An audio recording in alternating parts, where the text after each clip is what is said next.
En este video hay algunas de las barbaridades y herejías que usted tiene que cuidarse. Tiene que cuidarse porque esta mujer, por ejemplo, en este video dice que lo peor que le pudo haber pasado a Adán y Eva en el jardín no fue alejarse de Dios o ser destituidos, sino la abundancia que perdieron. Ella menciona también que la pobreza es una maldición, como el diseño de Dios según ella. Y según la Biblia para ella, el diseño de Dios para nosotros es la riqueza. Es muy triste, pero escuche por usted mismo y cuídese de esto. A la luz de la Escritura, discierna. Escuche lo que le digo. No vas a salir de la pobreza si no dejas de juntarte con pobre. No estoy hablando de dinero. Por cierto, hermanos, ella dice aquí que uno no va a salir de la pobreza si uno no se junta con pobres y que ella no está hablando de dinero, pero más adelante veremos que sí se trata de dinero sobre lo que está hablando, no solamente de una pobreza mental como ella va a tratar de explicar o para encubrir lo otro, pero preste atención. Estoy hablando de mentalidad. No vas a salir de la pobreza si no dejas de juntarte con pobres. Hay gente a la que usted no puede escucharle consejo. Postdata, José. Su sueño no calificaba para la mentalidad de sus hermanos. Es cierto, por un lado. Pero José no es un ejemplo de que si no dejas de juntarte con pobres, no vas a salir de eso. Claro, la riqueza de Egipto, llegar a ser faraón. Pero le pregunto en ese momento, ¿acaso José no se juntaba con sus hermanos? Sus hermanos a veces lo evadían a él, pero José siempre quería estar cerca de sus hermanos. Pero preste atención. Todo se va a doblegar ante mí. Todo, las estrellas y aquí. Nadie le creía. ¿Por qué no le creía? No estaba a la altura de su sueño. Porque ellos iban a depender de otros y el reino iba a depender de José. Entonces, a veces no salimos de la pobreza porque no escuchamos a los tutores que nos pueden desarrollar. Mira, hermanos, ¿y todo esto a qué lleva? Ahora, en esto hay gran parte de verdad. Yo no digo que no. Yo no digo que está mal o está bien, juntarse con personas que no tengan una mentalidad positiva, aunque eso no es suficiente, lo sabemos, una mentalidad positiva no es suficiente. Tampoco estoy diciendo que sea malo ir con tutores, ir con personas que tienen cierto conocimiento para que nosotros podamos, ¿verdad?, salir adelante en ciertos proyectos. No digo que está mal, está bien, pero cuando ella dice que hay que ir a los tutores, usted sabe a lo que se refiere, o nosotros intuimos más o menos a qué se refiere, porque lógicamente cuando hablamos del cristianismo, que ojo, no son todos los líderes, no son todos los pastores, pero muchos de ellos, ¿qué dicen? ¿Qué enseñan? Que tienes que dar tu dinero. No está mal que ofrendemos. Ya voy a compartir eso que ella dice también. Para mí no está mal que alguien diezme, que alguien ofrende si tiene la posibilidad y le nace del corazón. Pero muchos, que no son todos, yo lo sé, llevan a sus ovejas a hacerlo supuestamente con una promesa de bendición, que sabemos que es mentira. Pero continúa escuchando. Y estamos hablándole a gente sin fe. Recuerdo que alguien me dijo, empiecen a dar culto en el garaje. Y yo le dije, no nos va a caber en el garaje el segundo culto. Digo, no es que no es arrogancia, es fe. Y entonces ya le dije a mi esposo, fulano, no le contemos más nada, eliminado de la lista. Perencejo, ¿qué hacemos? Andamos buscando. Y mira que queremos un local grande. ¿Grande? Si aquí una iglesia se demora 10 años en tener 100 vidas. Tachado de la lista. Se llamaba... Ni un consejo más, porque hermano, hay gente bombera. Mire, como le comentaba, amados hermanos, en eso sí yo estoy de acuerdo. A veces uno no tiene que escuchar a gente que es sumamente negativa. El problema es también que mucha gente que se cree gente de fe olvida que uno también tiene que ser realista en cuanto a las cosas. A veces las cosas se dan porque uno necesita fe y uno necesita arriesgarse, pero también, hermanos, sabemos que tenemos que ser realistas y que hay cosas en las que uno no se puede lanzar porque podría venir un problema, algo que el Señor no nos está pidiendo que hagamos, y también tenemos que ser sabios. Pero bueno, ese no es el tema. El tema es que este personaje habla acerca de la pobreza, de aquellos que les hace falta recursos también, no solo mental, y lo veremos en el siguiente video, porque como le digo, aquí vienen las barbaridades más grandes, que si usted conoce la Biblia se va a dar cuenta rápidamente, pero preste atención a lo que dice. La maldición más grande que sufrió Adán y Eva no fue solo, sí perdieron el huerto, Escuche, ella empieza diciendo la maldición más grande. Dice, no fue, y menciona el perder el huerto, el perder esto. Sabemos, hermanos, sabemos que la maldición más grande, por así decirlo, si le podemos llamar de esa manera, o el error más grande de Adán y Eva, ¿cuál fue? Desobedecer a Dios, porque eso los alejaba de Dios. El huerto no era nada. ¿Para qué el huerto? ¿Para qué el paraíso sin Dios? Pero ella va a hacer referencia ¿a qué? A la abundancia que perdieron y según la mayor maldición o la pobreza. Pero preste atención y escuche. La maldición más grande que sufrió Adán y Eva no fue solo, sí perdieron el huerto, sí perdieron el deleite, sí se multiplicaron los dolores de parto, sí iba a trabajar con el sudor de la pero lo sacaron de la abundancia y lo metieron en una tierra árida donde no había nada y le dijeron trabájala. O sea, para ella esa fue la maldición más grande. El hecho de que Adán y Eva perdieran el huerto, la abundancia. ¿Pero qué no la tragedia más grande es perder a Dios? ¿Perder esa comunión que tenían con el Señor? ¿Pero a qué vamos con todo esto? Al dinero, al dinero. Preste atención. Entonces, la pobreza es parte de una maldición. La pobreza es parte de una maldición. Recuerde eso y veremos qué dice la Escritura. Porque la abundancia era la bendición y estaba en el huerto del Edén. En parte, como ya lo decía, cuando alguien enseña una mentira, una herejía, hermano, no va a llegar directamente para que usted se fije claramente de la mentira que dice. No, siempre se trata de encubrir con un pasaje, con otro pasaje de la palabra de Dios y malinterpretarlo. Amados hermanos, la pobreza, si la pobreza fuera una maldición, imagine usted, imaginemos, nuestros hermanos pobres. Porque la mayoría de cristianos, amados hermanos, viven en mucha pobreza. Y le hablo de cristianos genuinos, verdaderos, que han nacido de nuevo. Cristianos, hermanos, que no tienen para par de zapatos nuevos, que no tienen para un vehículo, que tienen que caminar horas para ir a la iglesia, que asisten a una iglesia de madera, que traen ropas viejas, rotas, zapatos rotos. Hermanos de mucha pobreza, que difícilmente comerían carne.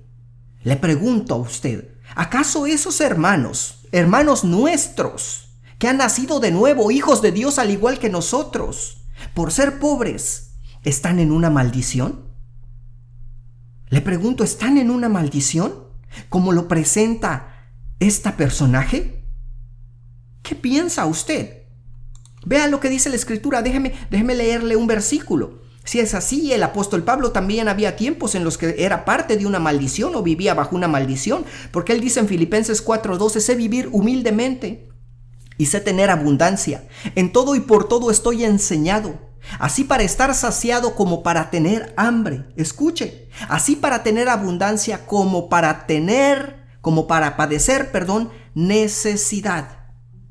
Hermanos, el apóstol Pablo estaba en una maldición cuando él pasaba tiempos de pobreza. ¿Qué usted dice? ¿No estaba aprendiendo del diseño de Dios?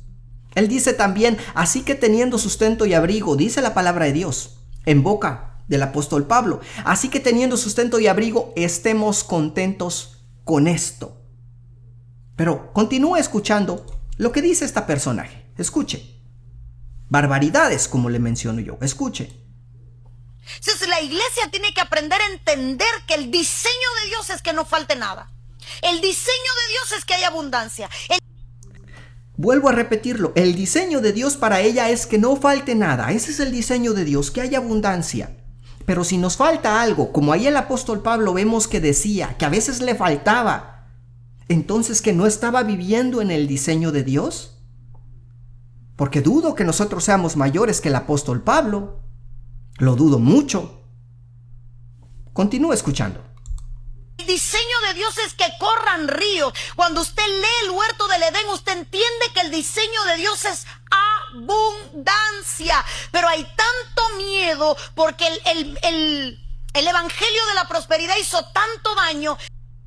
Hermanos, el diseño de Dios es abundancia. ¿En qué aspecto? Yo diría que el diseño de Dios es abundancia cuando hablamos de buscar a Dios, cuando hablamos de acercarnos a su presencia, cuando hablamos de conocer la Escritura, cuando hablamos de mejorar en el camino del Señor y en la comunión con Él. Claro, en eso debemos abundar. ¿Pero acaso la Escritura dice eso? Que el diseño de Dios es abundancia y que, como dice ella, se refiere a lo económico, a lo que nos rodea, a lo monetario, a lo físico. Entonces, repito, el apóstol Pablo estaba completamente fuera del diseño de Dios, y no solamente él, todos los apóstoles y muchos cristianos. Preste atención y continúe escuchando, porque ella dice que es bíblico. Eso no es bíblico. Si torcemos la Biblia, entonces es bíblico. Que entonces llegamos al otro extremo. No hablemos de esto para que no nos etiqueten como que somos parte. Sí, pero es que hay que hablarlo porque es bíblico. Es lo que le decía, amados hermanos. ¿Es bíblico? ¿En qué aspecto es bíblico?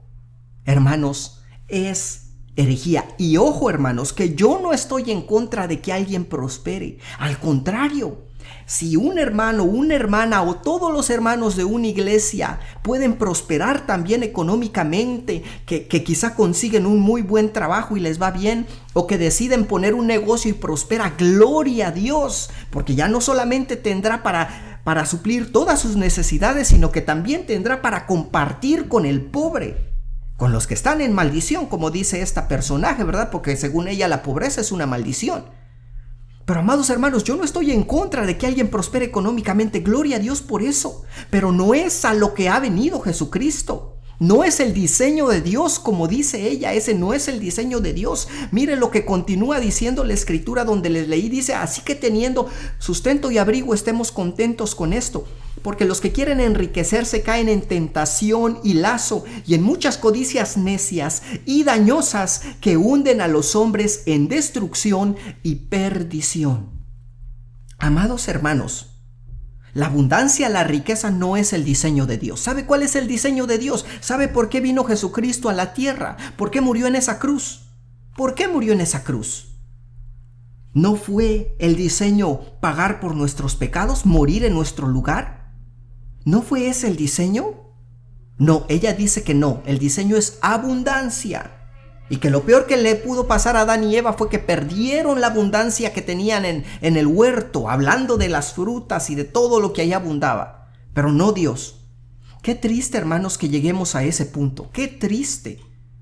Los pobres de nuestras iglesias o de otras iglesias, amados hermanos, no son una maldición. Sobre ellos no hay una maldición. Inclusive la palabra de Dios, amados hermanos, habla de los pobres que padecen. Y dice la Escritura que muchos de esos pobres que vinieron a este mundo y que fueron grandes hombres y mujeres de Dios, dice que el mundo ni siquiera era dignos de tenerlos a ellos, porque eran grandes hombres y mujeres de Dios. Fíjese lo que dice la Escritura. Déjenme leerles ese pasaje. Hebreos 11:36 dice: otros experimentaron vituperios y azotes, y a más de esto, prisiones y cárceles. Verso 37, fueron apedreados, aserrados, escúchalo de algunos cristianos, puestos a prueba, muertos a filo de espada, anduvieron de acá para allá cubiertos de pieles de ovejas y de cabras. Vea, pobres dice, angustiados, maltratados, de los cuales el mundo no era digno. El mundo, amados hermanos, no era digno de esos hombres y mujeres de Dios que padecieron tanto, que vivieron en persecución, que eran maltratados, humillados, muertos a filos de espada, aserrados, que eran pobres. Ellos nunca, no por eso, hermanos, ellos vivieron o vivían bajo una maldición, como esta clase de personajes y falsos predicadores quiere pretender. No es así. No es así, amados hermanos, no nos dejemos engañar. ¿Y por qué razón hacen todo esto? Repito, no todos los pastores, porque sería mentira. No todos los pastores están detrás de un diezmo. No todos los pastores o líderes están detrás de ofrendas. No, hay muchos, y yo lo he dicho ya bastante en otros videos, hay muchos hombres y mujeres de Dios que sirven a la grey, que cuidan de la grey de Dios, que pastorean sin esperar nada a cambio, por puro amor a las almas. Pero hay personajes como este y como muchos otros que sí, lo que busca lógicamente es que los demás vacíen sus bolsillos. Escuchen. Porque ¿cómo voy a estar en pobreza si el diseño de Dios para mi vida es riqueza y nadie puede... ¿Escuchó? ¿Cómo va a estar en pobreza si el diseño de Dios para ella es riqueza? Porque ¿cómo voy a estar en pobreza si el diseño de Dios para mi vida es riqueza y nadie puede poseer algo que no cree? Amados hermanos, creemos en que Dios puede dar abundancia. Pero esta es una gran mentira, que el diseño de Dios para su vida y para la mía es riqueza, no pobreza. Eso es mentira. Por eso debemos denunciar, por eso debemos advertir de esta clase de falsos maestros. El diseño de Dios para usted y para mí es que creamos con todo nuestro corazón en nuestro Señor Jesucristo, que nos arrepintamos de todos nuestros pecados. En esta tierra quizá pasaremos enfermedades, angustias, dolores, pobreza, probablemente lo pasaremos. Pero lo que el Señor quiere es que nazcamos de nuevo, que nuestra alma se salve. Para eso vino y murió nuestro Señor Jesucristo. Pero les repito, ¿cuál es la finalidad de estos falsos maestros? Y por eso les invitamos a que nos ayuden a compartir estos videos con una persona, con un hermano, que alguien se dé cuenta, para que dejen de seguir a estos personajes, dejen de escuchar a estos personajes, que se cuiden, pero continúe escuchando lo que le digo, que es la finalidad de ellos. Traedme todos los diezmos. Traedme todos los diezmos. El diezmo es una guerra espiritual. Cuando yo diezmo, le estoy diciendo a Dios, tú vas a pelear Por cierto, la música no la puse yo. por mí. El solo hecho de diezmar es decirle a Dios, tú llevas esta batalla, ya no es mía. Si yo no diezmo, me toca pelearla a mí. Pero cuando yo diezmo, me toca pelearla a él. Hermanos, ay, da risa. Llega un punto en el que ya dan risa estos personajes. Les repito, por favor, hermanos, no malinterpretemos esto. Si tenemos, diezmemos. No es obligatorio, no lo es, hermano. Cualquiera que le predique que debemos hacerlo, así como este personaje, es una mentirosa, un mentiroso. Sí, pero si le nace del corazón, está bien. Hay que diezmar. Si tenemos la posibilidad. Pero como propongamos en nuestro corazón, con esa alegría, con esa intención de ayudar a la obra de Dios, pero no por lo que dicen estos personajes. Así que por eso, amados hermanos, le pedimos que si el video le aportó algo, regálenos un like, porque eso ayuda bastante a que el video llegue a más personas. Denos un like antes de que se vaya. Coméntenos qué piensa usted de esta clase de enseñanzas, de este personaje. Coméntenos su punto de vista y le responderemos cuando tengamos tiempo. También compártalo con alguien, con un amigo, con un hermano, con alguien que crea usted que puede necesitar escuchar esto. Y suscríbase al canal si no lo ha hecho, para que no se pierda nuestro próximo video. Y como siempre, si es la voluntad del Señor, estaremos en otra ocasión con ustedes. Que el Señor los bendiga.